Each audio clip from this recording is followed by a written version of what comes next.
Bora falar de futebol? O Palmeiras venceu o Fortaleza no Castelão, algo raro de acontecer, hein? E uma vitória num momento de oportunidade. Sim, quem assistiu o vídeo de ontem, o vídeo de análise pré-jogo do confronto, sabe do que eu tô falando. Afinal, não é um Fortaleza encaixado, não é um Fortaleza no seu melhor momento, mas é um Fortaleza tentando se reencontrar. E claro que isso passa a ser uma oportunidade para um Palmeiras com tantas dificuldades historicamente. Eu não estou falando dessa comissão técnica, eu não estou falando desse elenco, eu estou falando da história como um todo. É um Palmeiras que, historicamente, tem dificuldade para conquistar vitórias no Castelão contra o Fortaleza. Foi lá e conquistou no último minuto, hein? Chegou a abrir 2-0, mas o bicho da vitória fatalmente vai para o goleiro Everton, que pegou um pênalti no finalzinho. O ponto é, deixando de lado o placar, falando sobre performance, o Palmeiras foi um time que mereceu vencer? Qual foi a estratégia adotada para bater essa equipe do Fortaleza? E afinal, o Palmeiras é uma equipe versátil? Bom, todas essas respostas eu vou trazer para você aqui nesse vídeo. Mas antes, eu vou me apresentar para a galera que está chegando agora no canal do Fragoso. Prazer! Meu nome é Rodrigo Fragoso, eu sou setorista do Palmeiras na TNT Sports e produzo análises em vídeo sobre o clube nas minhas redes sociais. Essa que você está assistindo é uma delas. Me dá uma moral? Se inscreve no canal aqui, já somos 77.500 inscritos. Eu quero chegar em 100 mil no final desse ano. Me ajuda nessa missão, clica no botão inscrever-se. Já clica no botão do lado, ativa as notificações, esse sininho que tá aí do lado. Todo dia às 7 da manhã tem uma análise especial sobre a Sociedade Esportiva Palmeiras para você, aqui no canal do Fragoso. E às sextas-feiras tem uma live, um bate-papo ao vivaço. E quem manda no assunto? Você, pelo chat. Já aproveita, clica no like, clica no joinha para não esquecer. Bom, é claro que a gente precisa falar de um jogo muito estratégico em relação a escalações, as equipes mudaram ao longo do confronto, e para começar, o técnico Abel Ferreira promoveu duas mudanças em relação ao jogo contra o Internacional. O Vitor Roque, ele acabou indo para o banco de reservas, com o Flaco Lopes assumindo a titularidade. E no vídeo que eu fiz, falando sobre o banco encorpado do Palmeiras, eu cito o Flaco Lopes como uma peça importante. Eu sei que muito torcedor do Palmeiras já vai comentar aqui embaixo. Fragoso! O Flaco Lopes perde gols muito importantes. Fragoso, o Flaco Lopes não é jogador confiável. Eu não acho. É um jogador que está em evolução, fez 24 anos agora e é bom destacar. Na temporada passada, uma participação em gol a cada 2 jogos em 61 partidas, 22 gols e 7 assistências. Nessa temporada, ele foi importante nesse jogo, colocando mais uma bola na rede e tem média de uma participação em gol a cada 2 jogos, mesmo sendo um jogador que está oscilando bastante, mas consegue entregar números. É uma peça interessante para se ter no elenco, na minha concepção. Mostrou isso contra o Fortaleza. E é bom destacar também a mudança no meio, o Aníbal Moreno voltando para o banco e o Emiliano Martínez assumindo a posição como camisa 5 do time. O Fortaleza veio a campo com um trio de zaga padrão que se imaginava, o Pikachu foi o ala pela direita, o Mancuso foi o ala pela esquerda, era de se imaginar algo desse tipo, com o Caleb voltando à equipe titular, o Alanzinho estreando, essa foi uma novidade, não estava na conta, a expectativa como titular, ele foi para o seu 3º jogo com a camisa do Fortaleza principal, mas como titular foi a primeira vez. E o Daverson sendo o centroavante. No meio, Rossetto e Sacha administravam ali a construção, mas sem muita criatividade, é bem verdade. E aí, o Palmeiras percebeu, se no meio não vai ter tanta criatividade, o Caleb vai servir como um apoio, e o Alanzinho também por dentro, para o Daverson, e o Fortaleza vai atacar pelos lados do campo, o técnico Abel Ferreira fez o quê? Montou um sistema no qual ele se protegeu bastante dentro do Castelão para impedir que Fortaleza se animasse. O Giai e o Piquerez, eles seguraram um pouco mais. Eles não foram exatamente o Piquerez um ala e o Giai um 3º zagueiro. Não, os dois trabalharam muito mais como laterais, tendo o Mikael e o Gustavo Gomes como dupla de zaga. E o Facundo atuou mais como um ponta esquerdo, o Estevão mais como um ponta direita. Ah, Fragoso, mas eu vi várias vezes eles por dentro quando o Palmeiras atacava. Sim, isso variava bastante. O Flaco chegou a ficar mais centralizado para ser um ponto de referência. Mas, como os alas não estavam atuando como alas, como o Felipe Anderson era de fato um jogador que atuava mais pelo lado do campo, mas era um meia de apoio de fato ao time do Palmeiras, esses lados do campo não eram ocupados por eles de fato. Em alguns momentos, quando o Palmeiras tinha mais a bola, subiam, mas de um modo geral, ficavam um pouco mais parados para tentar contra-atacar usando os espaços que apareciam dos lados enquanto eles estavam mais postados próximos do meio-campo. Por isso o Facundo apareceu muito pela esquerda, o Estevão apareceu muito pela direita ao longo do confronto. Resultado, o Alanzinho acabou achando uma jogada apenas contra o Giai, em que ele consegue limpar o Giai num carrinho, mas o cruzamento em si não dá em nada. E o Caleb achou uma escapada nas costas do Piquerez, impedido, grande defesa do Everton, mas ele estava em posição de impedimento, não valeria o lance. E o Daverson foi, de fato, o único a ter uma oportunidade de abrir o placar pelo Fortaleza no primeiro tempo, numa pancada de perna esquerda que ele perde o gol numa ajeitada dentro da grande área. No mais, o Fortaleza não conseguiu agredir o Palmeiras no primeiro tempo. Fortaleza não conseguiu ser perigoso. Fortaleza não chegou por dentro e também pouco conseguiu trabalhar a bola por fora. Foram só 4 cruzamentos, por exemplo, ou inversões de bola ao longo de todo o primeiro tempo. Palmeiras controlou, assim como trabalhou para controlar o Internacional também, e como controlou o Corinthians também. Muito bem defensivamente, bem postado, entendendo o que o jogo pede. E a eficácia do Palmeiras apareceu mais uma vez nas 4 chegadas que teve. Então o Palmeiras, que controlou bem o jogo, também foi melhor ofensivamente. Tô falando ainda do primeiro tempo, tá? O Palmeiras teve uma jogada em que o Felipe Anderson ocupou o lado direito do campo, viu o Rios chegando, tocou para dentro e ele bateu inteiro na jogada para o João Ricardo fazer a defesa, poderia ter batido melhor, uma boa jogada que aconteceu pelo lado direito do campo. O Flaco, num contra-ataque, dando um belíssimo passe em contra-ataque para o Estevão ficar cara a cara com o João Ricardo. Ele lança o Estevão ganha na velocidade, mas no toque de cavadinha, a bola desvia no João Ricardo e o Kusevich consegue se recuperar a tempo de dar uma cabeçada quase embaixo do travessão e mandar a bola para fora. Chance clara que o Palmeiras criou na velocidade. Também criou com o Giai aparecendo por dentro, recuperando uma bola numa jogada de ataque em que ele solta para o Facundo e o Facundo dá uma cavada, mas aí quem salva é o Davi Luiz. Chances claríssimas de gol. Por fim, o Facundo mete a bola na rede numa bola bandida que se ofereceu para ele numa disputa de bola, na falta que o Daverson cometeu. E que bobagem fez o Daverson nessa falta no último minuto do primeiro tempo, hein? Que bobagem! O Mikael é um zagueiro, nem tem a qualidade para driblar, nem tem a qualidade para girar em cima de 2 marcadores. O Daverson tinha a companhia de um jogador do Fortaleza e ele chegou muito forte para fazer a falta e ainda vibrou com a falta. Quer dizer, uma grande bobagem que acabou gerando o gol de abertura do placar merecido do Palmeiras, que foi mais perigoso do que o Fortaleza, como eu disse. Fortaleza teve de fato uma oportunidade válida ao longo de todo o primeiro tempo jogando em casa. O Palmeiras não. O Palmeiras jogando fora teve 4 boas oportunidades. 3 muito boas, uma delas colocou na rede, na bobagem que fez o Daverson. A bola desvia no primeiro pau, fica bandida na área, o Facundo consegue aproveitar e desviar, o Giai no carrinho também chegava para desviar. Fim do primeiro tempo, e aí? Um primeiro tempo em que o Palmeiras foi melhor, não se discute, e no segundo tempo o Palmeiras amplia a vantagem logo no começo. Aos 12 minutos, o Estevão devolve o presente para o Flaco. No primeiro tempo, o Flaco foi quem deu o presente, deu o lançamento, e o Estevão acabou não conseguindo colocar a bola na rede com o Kusevich salvando. Dessa vez inverteu-se a situação. O Estevão foi quem serviu o Flaco. Em velocidade, o Flaco ficou no mano a mano com o Davi Luiz. O Davi Luiz acabou não fechando, de fato, o chute do lado do goleiro. E aí, o Flaco bateu no cantinho forte de perna canhota para fazer um belíssimo gol e colocar 2-0 no placar. Flaco que, como eu disse, é um jogador de grupo muito bom para se ter no banco, para se revezar pela estatura que tem e pelos números que consegue entregar.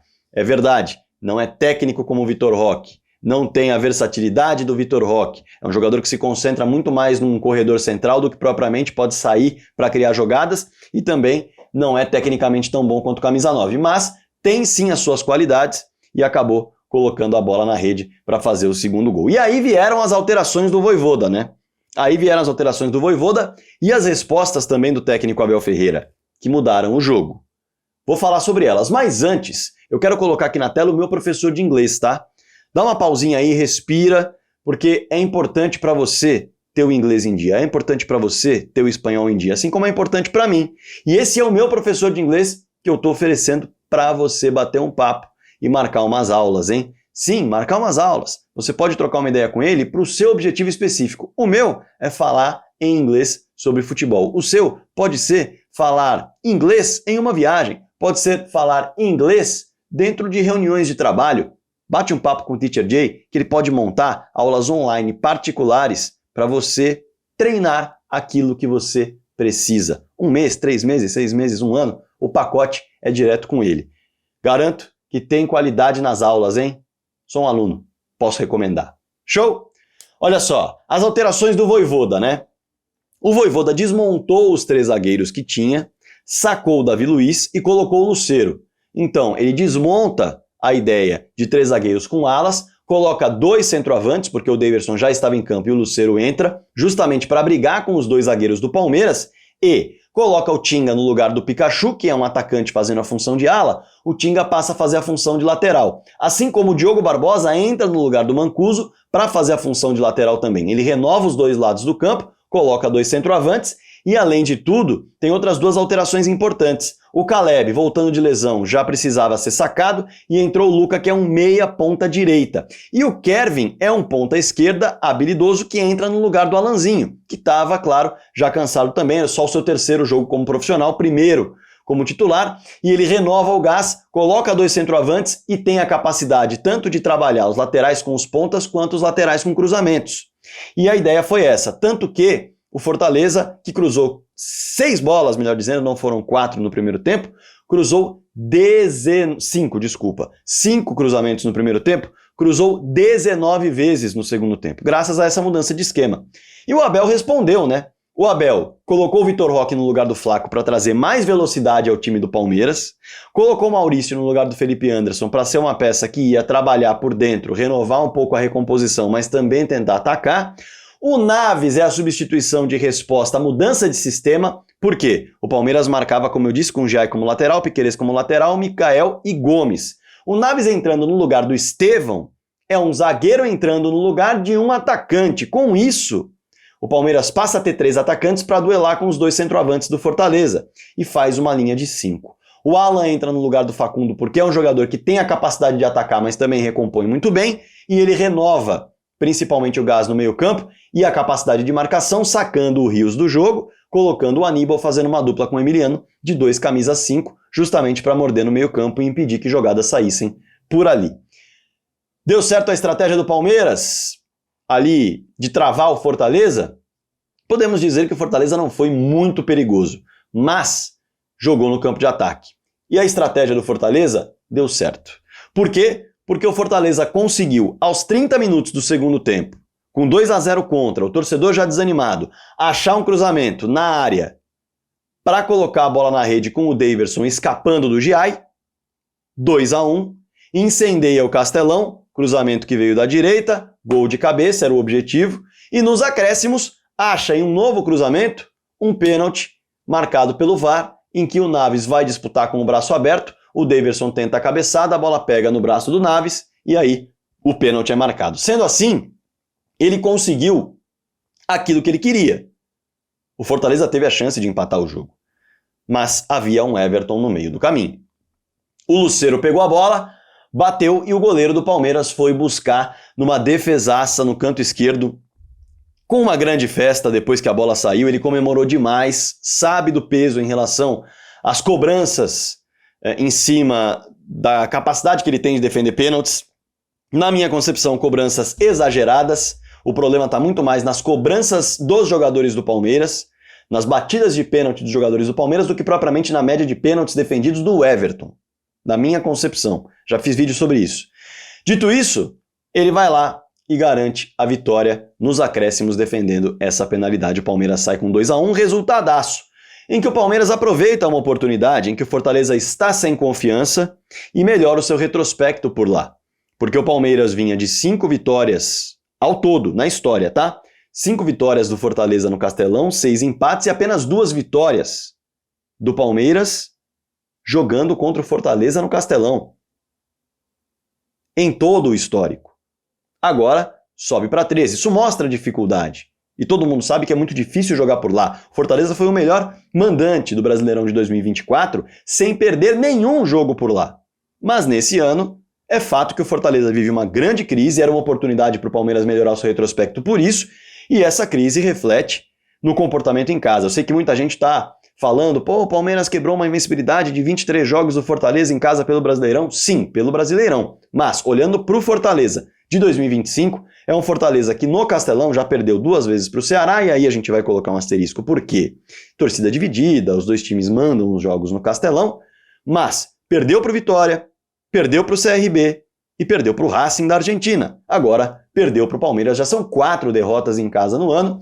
É de fato uma equipe que ainda não se encontrou, que tem tido azar, a fase é ruim, fez um bom jogo contra o Inter, poderia ter vencido, teve um gol anulado. Diante do Vitória, acabou perdendo o jogo, mas poderia ter vencido também pela performance que teve. Está se encontrando, está melhorando em performance, os resultados não estão vindo e o Palmeiras aproveitou a oportunidade para garantir a liderança nessa rodada do Campeonato Brasileiro, melhorar o seu retrospecto histórico por lá e ampliar a sequência de 5 para 6 vitórias seguidas. Mexendo algumas poucas peças no time, encaixando um sistema que consegue variar de acordo com o adversário para impedir que ele mostre as suas armas, e foi isso que o Abel fez na modificação, principalmente em relação ao modelo de ala no ataque, ao modelo de 3 zagueiros fechando mais o corredor central, com laterais fechando mais aquele lado. Isso não significa que é um pebolim ao longo do jogo.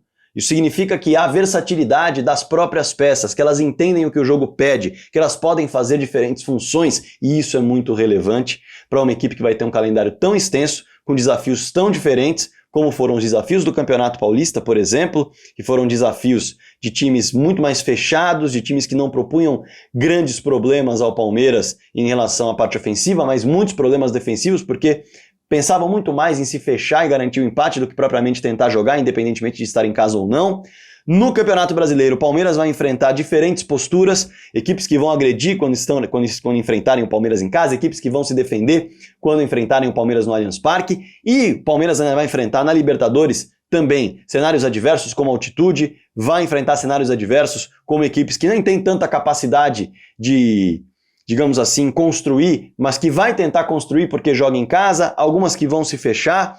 Varia bastante o que cada jogo vai pedir, além do próprio Mundial de Clubes que acontecerá no meio do ano. Então, todos esses cenários vão demandar que os jogadores saibam se comportar em maneiras diferentes, em modelos diferentes, em sistemas diferentes. E essas 6 vitórias vêm a calhar num momento muito importante para o Palmeiras, com o início de Brasileiro, com o início de Copa Libertadores da América, vem aí o início da Copa do Brasil, e claro que isso acaba gerando confiança e também acaba gerando uma versatilidade dos atletas para conseguir lidar com os mais diversos desafios que vêm pela frente. Claro que eu quero a sua opinião aqui embaixo, hein? Me conta, sua análise do jogo, discordou de algo que eu falei? Comenta aí embaixo também, com educação, evidentemente. Concorda com o que eu falei? Quer acrescentar algo? Escreva aí embaixo também. Não deixe de comentar, é muito importante para o trabalho que eu faço aqui. Além disso, clica no joinha, é muito importante o like. E o hype, se tiver embaixo do botão do joinha, o hype, também clica. Isso mostra para o YouTube que o vídeo é bom e ele manda para mais pessoas. Se você quiser ser membro do canal do Fragoso, clique no botão Seja Membro. Apoie esse trabalho que eu faço diariamente por aqui, mensalmente. Vou ficar muito contente. Combinado? E claro, inscreva-se no canal. Se você ainda não fez isso, me dá uma moral. Vamos chegar nos 100 mil inscritos até o fim do ano juntos. Já somos mais de 77.500. Que maravilha, hein? Espalhe o canal do Fragoso para todo mundo. Tô esperando seu comentário aqui embaixo. Bora falar de futebol.